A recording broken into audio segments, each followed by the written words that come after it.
236 l'année dernière lors du Free Practice.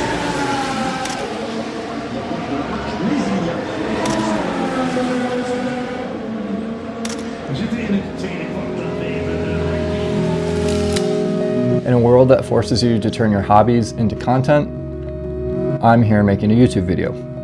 I did think that this would be some sort of visual blog post, something that I can return to, that other people can find, that documents what it's like to attend the Belgian Grand Prix, what it's like to photograph it, and what my experience was overall. Having been to 6 Grand Prix, 5 different tracks, Miami, Mexico, Montreal, Austin, and Belgium, I feel like I have a good sense at how to optimize an F1 weekend for photography, and this video should be a rough idea of how I do that. This being Spa though, it's just different.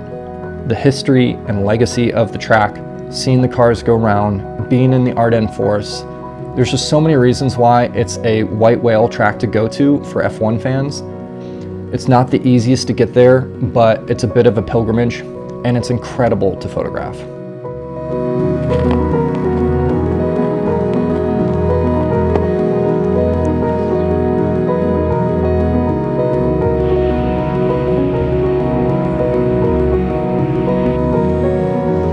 I've been into F1 since I was a kid. We used to go over to my grandfather's to watch races, and I still remember seeing Alonso win in the early 2000s.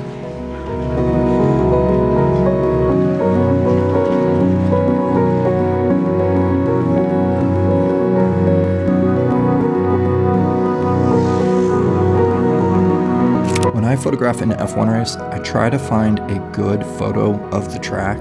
It's the first thing that I do to try to plan out the weekend so I can see all of the locations in which I want to shoot from.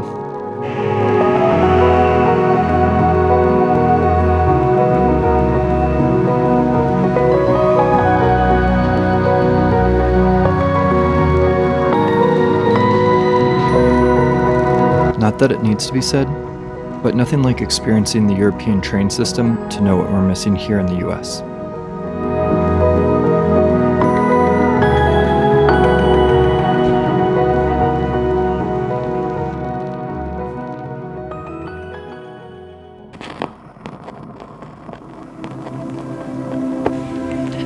It was nice to start off the weekend with a misty fog, Spa being quite true to itself.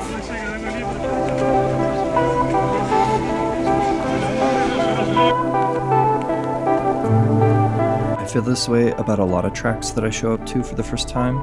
It's just amazing being trackside.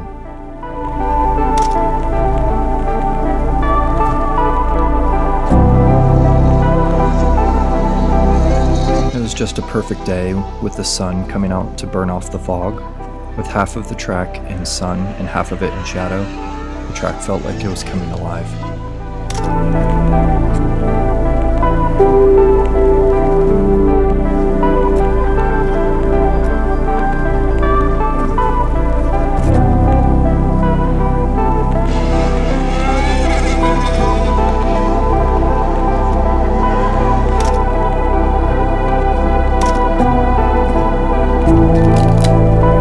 Sometimes you can't get right up to the fence, and it often spoils a good spot.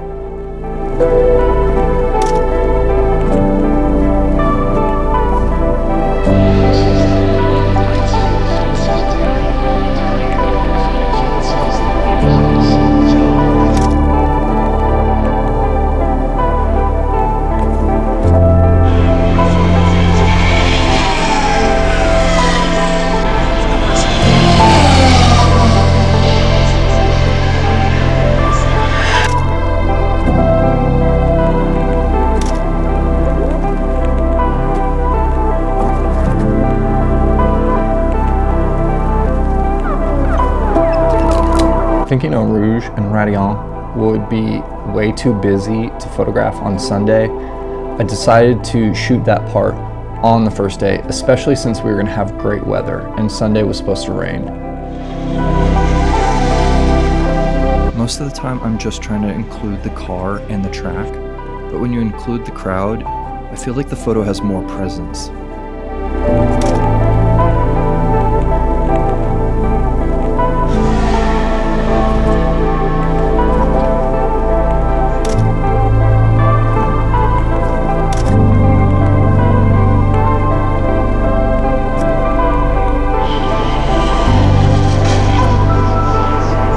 Carlos Sainz.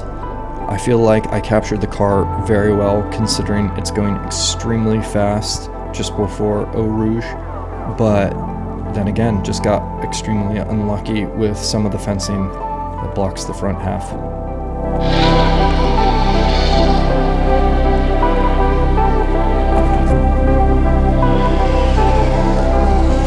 I spent a lot of time around Eau Rouge. There's just a lot of footage.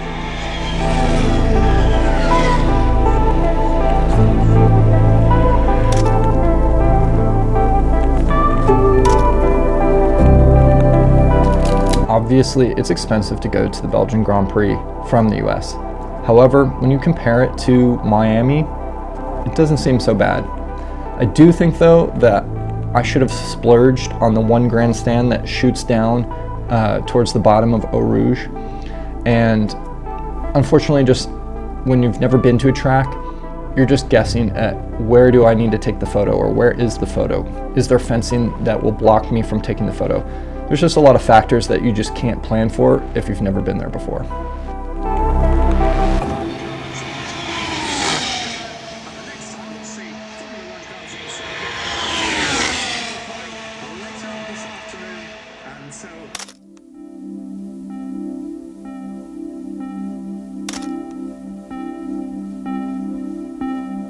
I don't know where I heard this, but there's a story about a photographer who shot horse races. And he said that I didn't know how to photograph a race until I turned around.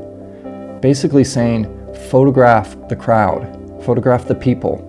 Everybody's taking that photo of the horse on the track, but with the crowd, that's where you're gonna get your human connection.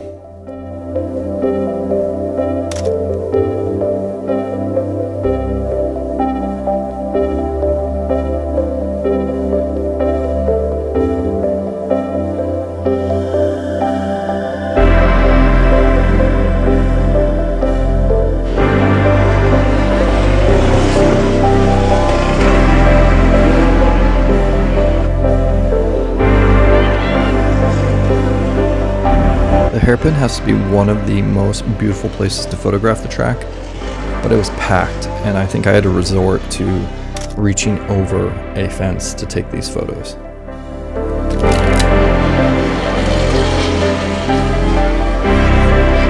I think this photo gives you some sense of just how spread out Spa is.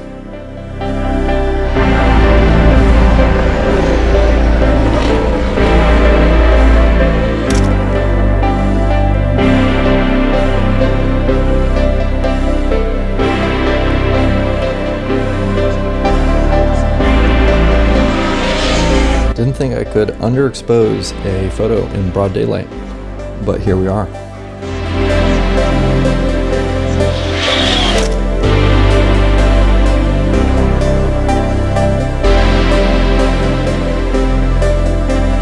And of course you can see here that I'm videoing through the fence, which just becomes necessary at different times.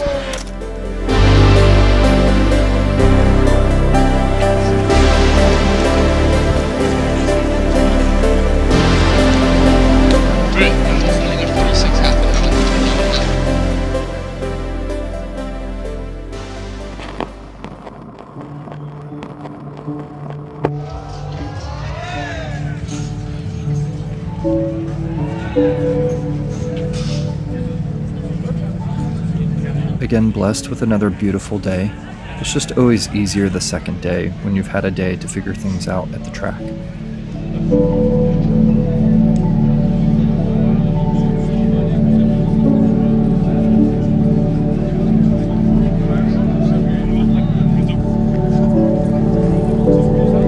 This morning headed under Eau Rouge and into the middle of the track to be on the inside portion of the hairpin.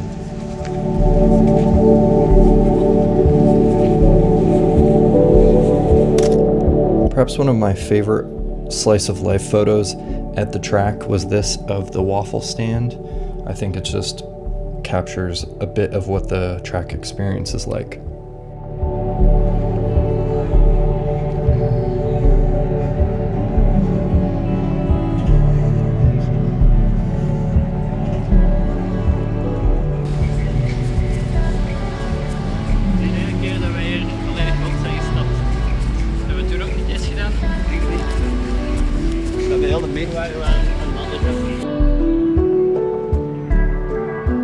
I could not get over just how radiant the morning light was pouring through the Ardennes forest.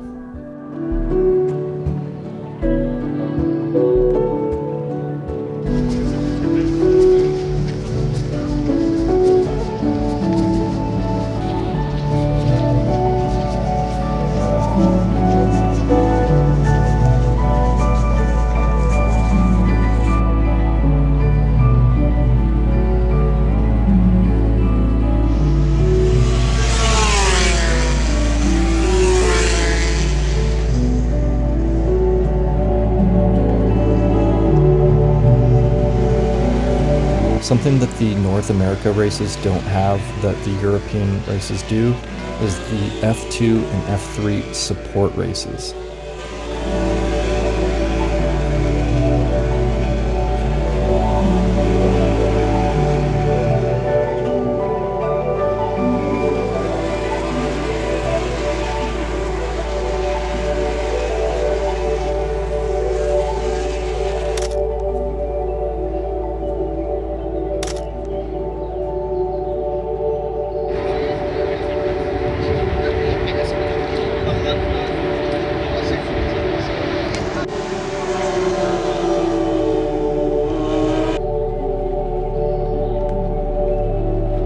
Again, I found it incredible to photograph the people at the track.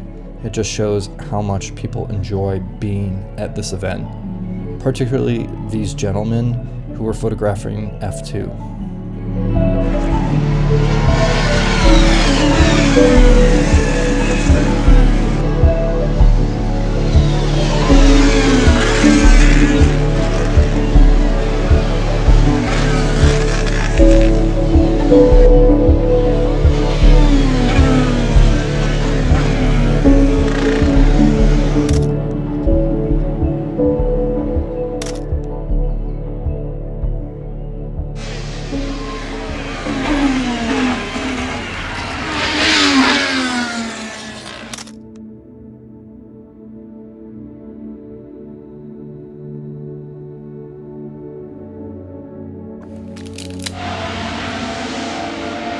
Definitely if you're trying to photograph an F1 race as a fan, going to a track where there's great elevation change allows you to shoot over top of the fences that are close to the track. There's no better track than Spa for that.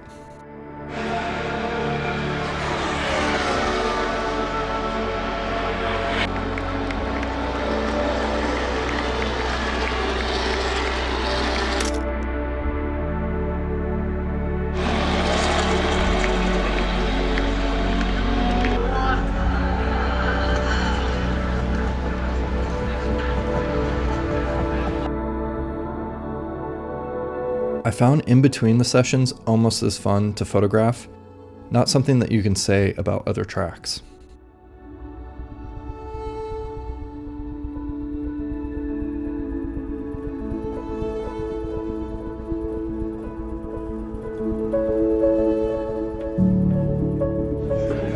So, I mean, it was an intriguing race, wasn't it? And you're thinking, do McLaren trim the downforce? And then looking to the sky, because if they do that again and it rains tomorrow, they're going to be stuck, they're not going to be able to use the pace. This is for all tracks. Every track gets packed.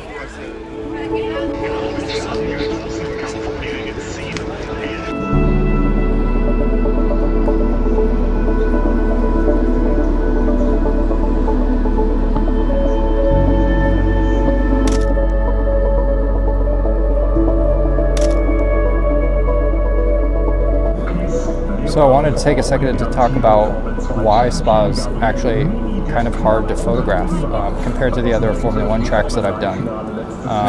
And it really comes down to a couple things. One, the length of the track. So the track is longer. So moving from corner 1 to corner 2, from spot 1 to spot 2 just takes longer.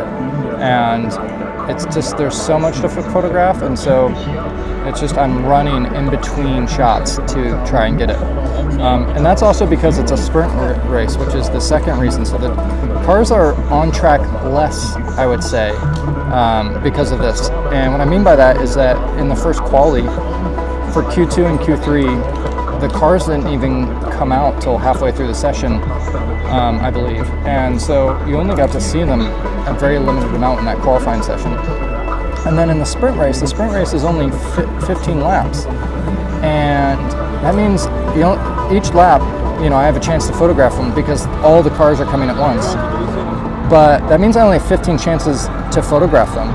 Where if you have FP1, FP2, FP3, the cars are periodically going. Normally they're doing tests, they're doing long runs. Some are going faster, some are going slower, so you can actually photograph the cars a little bit better. If you're just getting into Formula One, photographing a car that's going at 3/4 speed is maybe a little bit easier than, qualifying where they're pushing the limits. But it's been challenging, it's been really fun. The weather's perfect for Friday and Saturday. It's really hard when the cars are only on track for so much and the track is really long.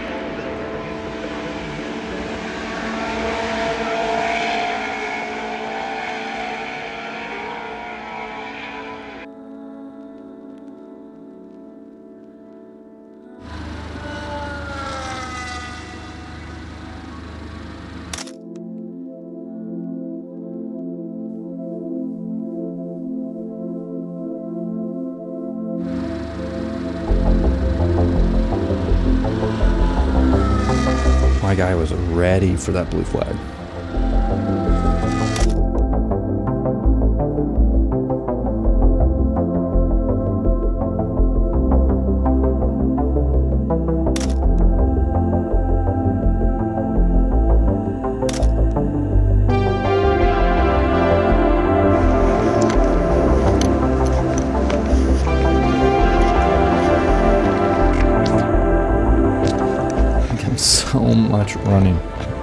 So much running.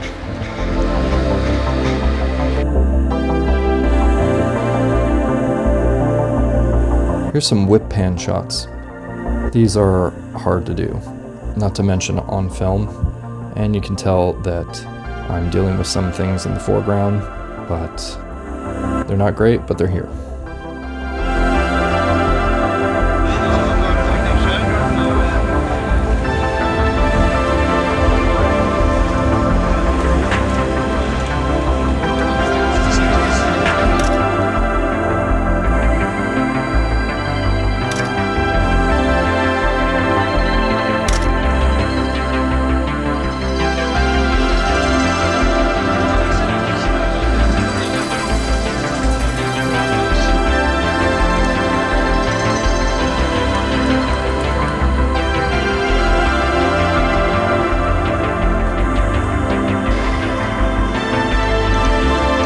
End of day 2, props to a bar having Hans Zimmer playing as people walked out.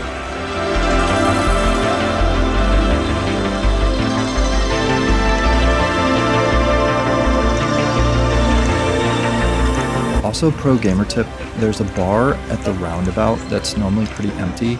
Just grab a beer and wait for the traffic to filter out.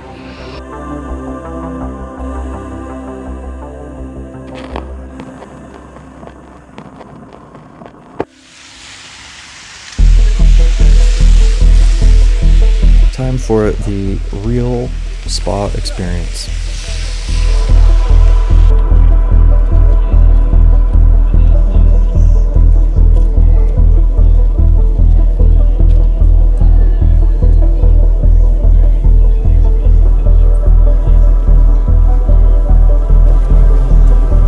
So it's race day, and the first 2 days were pretty sunny, and obviously today is not. But this is the true spa experience. Not sure how I'm gonna photograph it with it being so wet. I have a backpack cover, like a rain cover, obviously a rain jacket, umbrella, and it still might not be enough, but yeah, it's just gonna be difficult getting my film cameras out of my backpack, getting film, not getting my cameras wet, so, but it will be an adventure. I mean, that's why you come to Spa, right?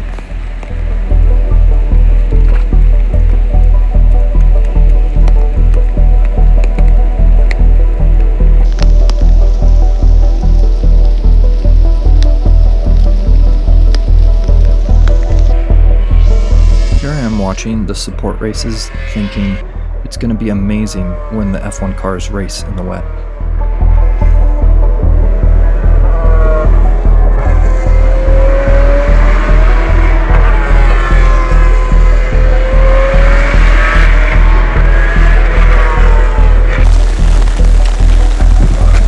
The trap when photographing is seeing a spot and thinking you'll be able to come back to it later. The spots just fill up, and sometimes you can't even get even remotely close to a fence.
I think I waited over an hour and a half just standing here close to the fence, holding this spot.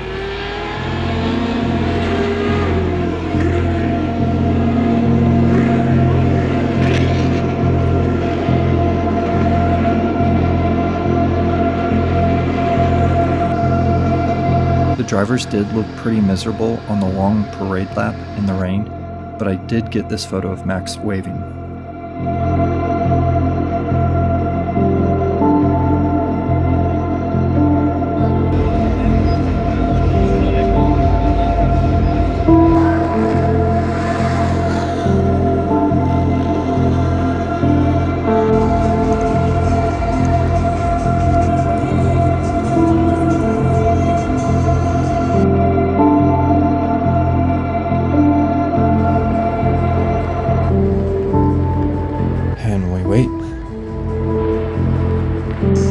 And while we wait, this gentleman right here, he didn't speak a lot of English, but he was nice to spend the rain delay with, and saw I was shooting film and let me shoot the first few laps through the camera gap.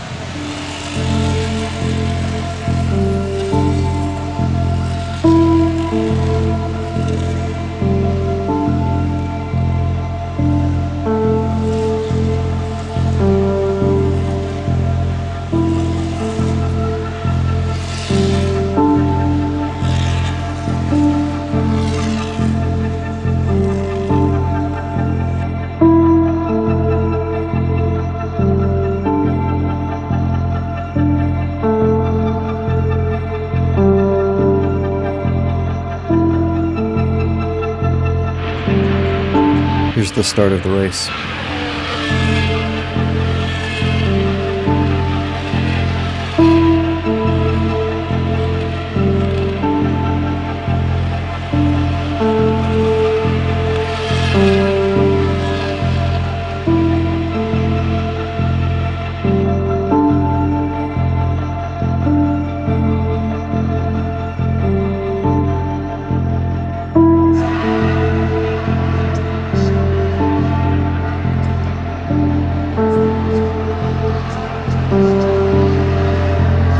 think this photo has a more classic feel and is definitely one of the best from the weekend. It's one of the few shots I have of the F1 cars racing in the wet.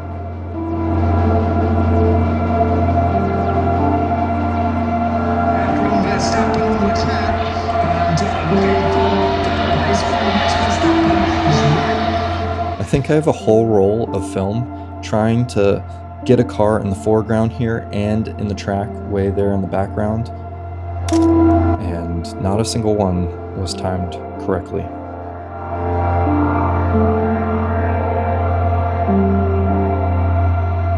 This is one of my favorite scenes at Spa.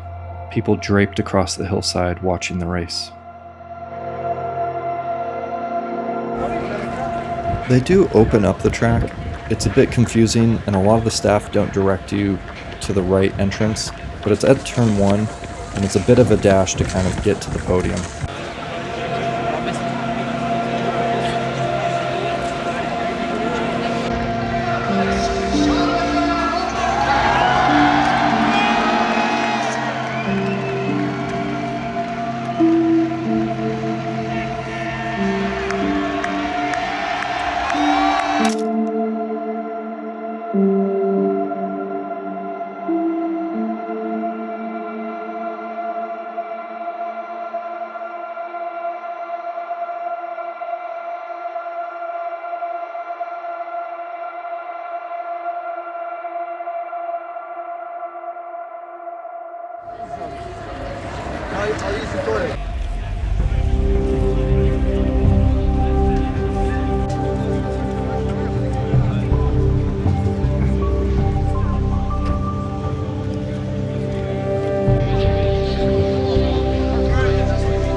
Alright, you gotta go to Spa. I've linked the bed and breakfast that I stayed at in the town of Spa. It was expensive, but the host brought me to and from the track every day, and I think with the amount of time that I saved taking buses and trains, it was definitely worth it.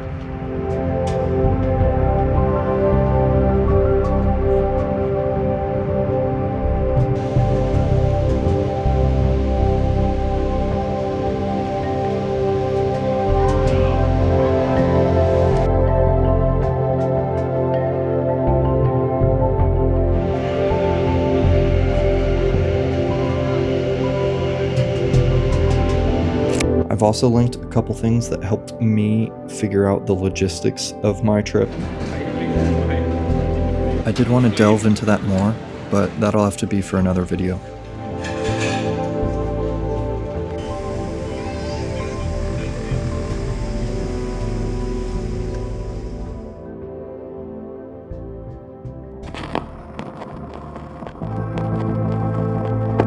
One thing I think I still struggle at is the balance between photographing the weekend and enjoying the weekend. And sometimes I feel like those two are competing. Of course, I enjoy photographing the weekend, but when the cars are only on track for so long and you've got to switch out a lens or change your film or switch locations, it can feel stressful. And I often lean towards the photography side and lose a little bit of that enjoyment from time to time. I would recommend trying to shoot 2 rolls per session. That's what I shoot for. I have 2 cameras. I try to have them, pretty ready to go by the start of a session. I have the 2 focal lengths that I want. And I think that's just a good target to try to hit when photographing about an hour of the cars being on track. There's a couple times that I'm having to hustle for the photo, whether that's asking the person at the grandstand if I can run up and take a photo and come back down, or it helps being tall, being like over top of a fence, taking a photo, or could be through a fence or standing halfway up in a grandstand over the crowd. But there's so many times where you're gonna kind of have to make do with what you have because there's just so many things in the way of taking the photo. So overall, this being a new country, new track, new event that I've never photographed before, first time doing videography, which there's been a lot to learn with the shooting, the editing, and the color grading. I think Spa is just incredibly special. Special to photograph, special to go to as a fan. I will say that I think there's not much more I can photograph without a press pass, so I think that's something I'm going to look into for the next Grand Prix I go to, but you gotta go. Throughout the weekend, I feel like I had 16 keepers and 7 portfolio shots.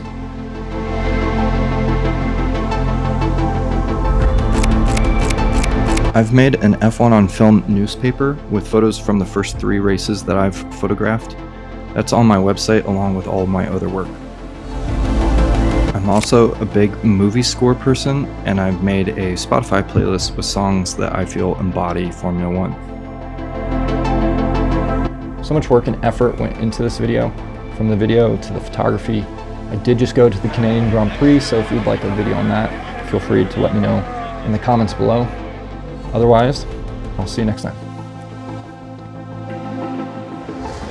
Well, that's it. That's it.